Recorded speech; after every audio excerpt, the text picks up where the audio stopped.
बांग्लादेश के अंदर जो कुछ हो रहा है, हिंदुओं पर जो यातनाएं ढाई जा रही हैं, आप देख रहे होंगे किस प्रकार के अत्याचार हो रहे हैं, मंदिर तोड़े जा रहे हैं। आपने देखा होगा इन सब के मुंह बंद है बांग्लादेश की घटना पर, कोई बोलना नहीं चाहता क्योंकि उन्हें भय है अगर वो बोलेंगे तो उनके वोट बैंक खिसकते हुए दिखाई देंगे। उनको फिलिस्तीन दिखाई देता है लेकिन बांग्लादेश नहीं दिखाई देता। हमें वर्तमान की इन चुनौतियों को समझना पड़ेगा जो हम सबके सामने है, भारत के सामने है, सनातन धर्म के सामने। याद रखना, जो चुनौती सनातन धर्म के सामने है वही भारत की चुनौती है, और जो भारत की चुनौती है वही सनातन धर्म की चुनौती है।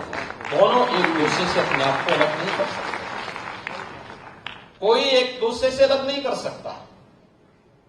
और मैं तो आज पूज्य संतों का आह्वान करूंगा, इस समय है उनको स्वयं आगे आकर के पूरे समाज को एकजुट करने के सावधान के साथ आगे बढ़ना पड़ेगा।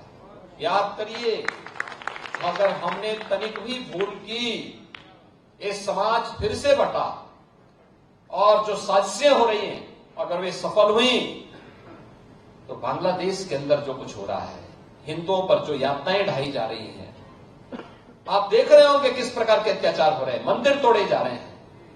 हमारा मठ, हमारा मंदिर, हमारी उपासना विधि, हमारा शास्त्र, हमारे दर्शन, हमारी साधना पद्धति तभी संरक्षित हो पाएगी, तभी सुरक्षित हो पाएगी जब ये सनातन धर्म है और ये देश सुरक्षित है और बृहद हिंदू समाज सुरक्षित है। हमें इसके लिए कार्य करना होगा, लगातार कार्य करना होगा, प्रयास करना होगा, एक एक को जोड़ना पड़ेगा, एक एक को अपने साथ जोड़ना पड़ेगा। भेदभाव के लिए कोई जगह नहीं होनी चाहिए।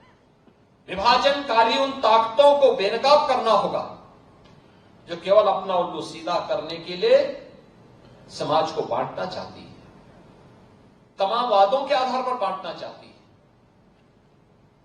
उनके लिए राष्ट्र की कीमत पर राजनीति उनके लिए अभिष्ट हो गई, लेकिन हमारे लिए राष्ट्र सर्वप्रथम है।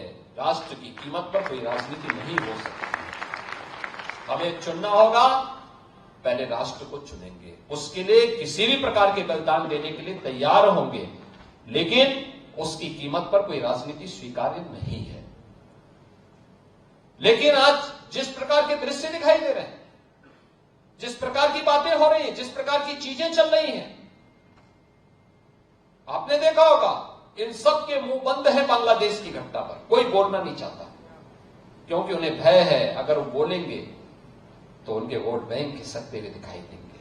उनके पैरों के नीचे की जमीन जिस पर वे लोग खड़े हैं, वे अंगारे उनको ही जलाते हुए दिखाई दे रहे होंगे, और इसलिए वे मौन हैं, बोल नहीं सकते। जो लोग दुनिया के अंदर अन्य मुद्दों पर बोलते हैं, मुखर होकर के बोलते हैं, उनको फिलिस्तीन दिखाई देता है लेकिन बांग्लादेश नहीं दिखाई देता। उनको दुनिया के अंदर अन्य जगह दिखाई देती है लेकिन बांग्लादेश नहीं दिखाई दे रहा है, क्योंकि वहां मंदिर तोड़े जा रहे हैं और हिंदू मारा जा रहा है, संतों पर अत्याचार हो रहा है। और इसीलिए हम सबको वर्तमान की इन चुनौतियों को देखना पड़ेगा। याद करना, 1947 के पहले बांग्लादेश भी भारत का हिस्सा था। हमें ये नहीं भूलना चाहिए। और 1971 में बांग्लादेश को बचाने में हमारे सैनिकों ने भी बलिदान दिया था, हजारों सैनिकों ने बलिदान दिया था। पाकिस्तान को मुंह की खानी पड़ी थी। पाकिस्तान के 95,000 से अधिक सैनिकों को भारत के बहादुर जवानों के सामने समर्पण करना पड़ा था, और विश्व के इतिहास में किसी भी सेना की सबसे बड़ी विजय थी जो 1971 में भारत की सेना ने करके दिखाया था।